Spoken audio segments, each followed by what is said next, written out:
નમસ્કાર દર્શક મિત્રો, અમારી ચેનલમાં આપનું ફરી એકવાર હાર્દિક સ્વાગત છે। તો મિત્રો, તમે ક્યારેય વિચાર્યું છે કે આપણી ગુજરાતી સંસ્કૃતિમાં દિવાળીનો પ્રારંભ ધનતેરસથી જ કેમ થાય છે? ધનતેરસ આ માત્ર એક તિથિ નથી, આપણા આત્મવિશ્વાસ, આરોગ્ય અને અખૂટ સંપત્તિનો પ્રવેશદ્વાર છે। વર્ષભરની મહેનત પછી આ જ પાવન દિવસ છે જ્યારે માં લક્ષ્મી, કુબેર મહારાજ અને ધન્વંતરી દેવ આપણા આંગણે ઊભા રહે છે। આજે હું તમને વર્ષ 2025 માટે ધનતેરસની સૌથી સચોટ માહિતી આપીશ।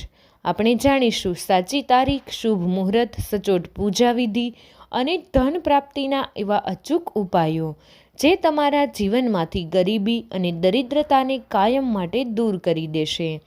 મારા પર ભરોસો રાખો, આ વિધિ અને આ ઉપાયો જો તમે દિલથી કરશો તો ધનતેરસ તમારી જિંદગીનો સૌથી સુખદ અને ધનવાન ધનતેરસ સાબિત થશે। વિડીયોને એક પળ માટે પણ છોડશો નહીં, કારણ કે દરેક ઉપાય પાછળ એક મોટું રહસ્ય છુપાયેલું છે।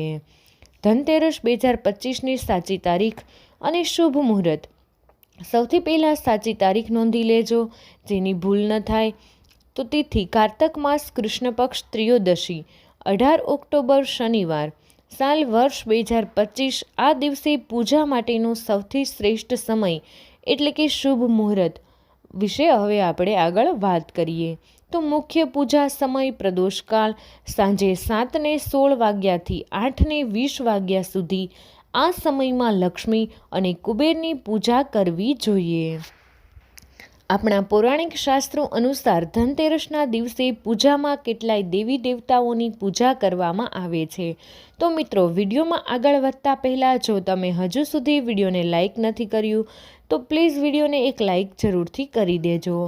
આપણી યુટ્યુબ ચેનલને પણ જરૂરથી સબસ્ક્રાઈબ કરી દેજો।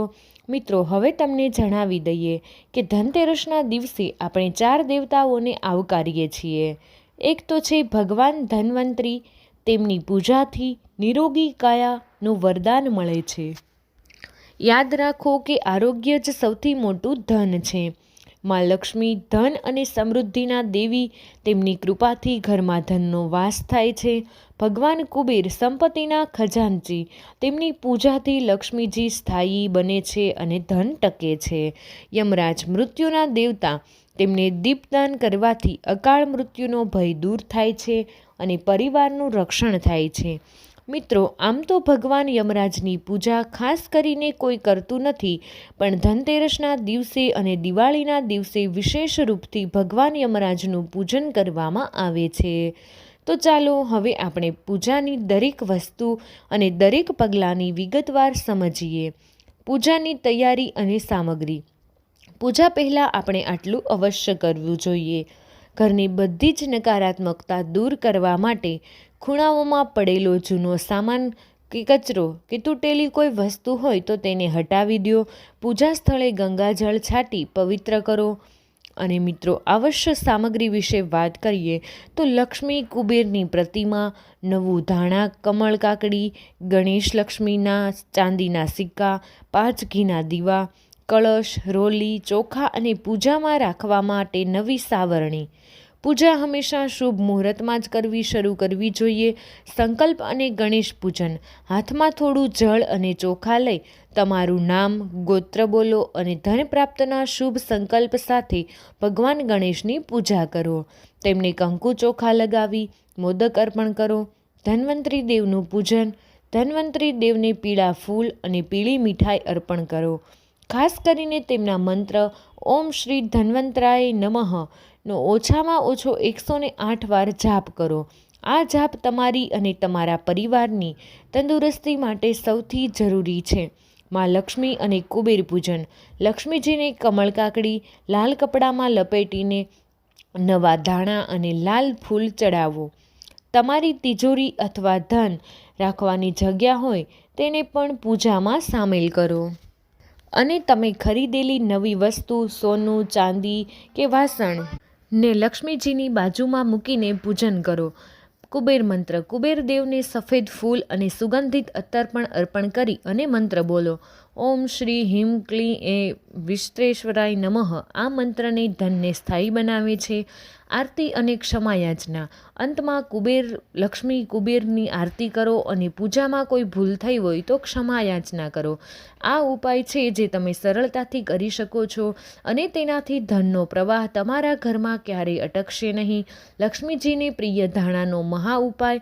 આ ઉપાય તિજોરીને વર્ષભર ભરેલી રાખે છે. ધનતેરસની પૂજામાં આખા ધાણા, કોથમીરના બીજ અચૂક રાખો. પૂજા સમાપ્ત થયા પછી આ ધાણામાંથી થોડા ધાણાને એક લાલ કપડામાં બાંધી દો. આ લાલ પોટલીને તમારા ધન રાખવાના સ્થાન જેમ કે તિજોરી, લોકર અથવા કબાટમાં મૂકી દો. માન્યતા છે કે ધાણામાં લક્ષ્મીજીનો વાસ હોય છે. આ ઉપાયથી ઘરમાં ધન વધે છે, આર્થિક તંગી દૂર થાય છે. યમદીપદાનનો અનોખો પ્રયોગ. પરિવારના રક્ષણ માટે આ ઉપાય સૌથી જરૂરી છે. પૂજા કર્યા પછી રાત્રે મુખ્ય દ્વારની બહાર દક્ષિણ દિશા તરફ મુખ રાખીને માટીનો એક મોટો દીવો પ્રગટાવો. દીવામાં ઘી અથવા સરસવનું તેલ વાપરી શકો છો. આ દીપ યમરાજને સમર્પિત છે. આનાથી તમારા પરિવારના સભ્યોનું અકાળે મૃત્યુ અને મોટી બીમારીઓથી રક્ષણ થાય છે. નવી સાવરણીનું અદ્ભુત રહસ્ય. સાવરણી એ માં લક્ષ્મીજીનું પ્રતીક માનવામાં આવે છે. ધનતેરસના દિવસે નવી સાવરણી જરૂર ખરીદો. તેને પૂજામાં સામેલ કરો. પૂજા પછી આ સાવરણીનો ઉપયોગ કરો. આ સાવરણીને ઘરની એવી જગ્યાએ છુપાવીને રાખો જ્યાં બહારથી આવેલા કોઈ પણ વ્યક્તિની નજર તેના પર ન પડે. સાવરણી ઘરની નકારાત્મકતા અને ગંદકી, દરિદ્રતા દૂર કરે છે. નવી સાવરણીનો અર્થ એ છે કે લક્ષ્મીજી તમારા ઘરમાં સ્વચ્છતા રૂપમાં પ્રવેશ કરી રહ્યા છે. નકારાત્મકતા દૂર કરવા માટે મીઠાનો ઉપાય. ધનતેરસની સાંજે એક કાચની વાટકીમાં થોડું મીઠું ભરીને ઘરના બાથરૂમ કે નકારાત્મક ઉર્જાવાળા ખૂણામાં મૂકી દો. મીઠું ઘરની બધી જ નકારાત્મકતાને શોષી લે છે. બીજા દિવસે સવારે આ મીઠાને કચરાપેટીમાં નાખી દો. તો મિત્રો, વિડીયો પસંદ આવ્યો હોય તો વિડીયોને એક લાઈક કરી દેજો.